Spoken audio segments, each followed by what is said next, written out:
Всем привет! На ремонт в кузов Сибирь поступил Mercedes S-класса с следующими повреждениями.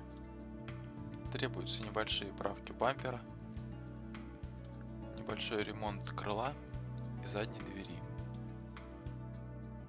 зеркало под замену,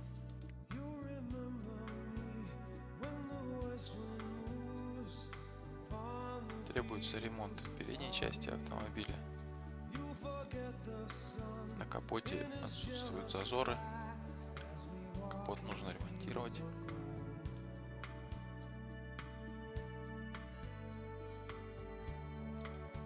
Левое крыло, вот здесь вот шоркнуто было. Также нужен ремонт водительской двери.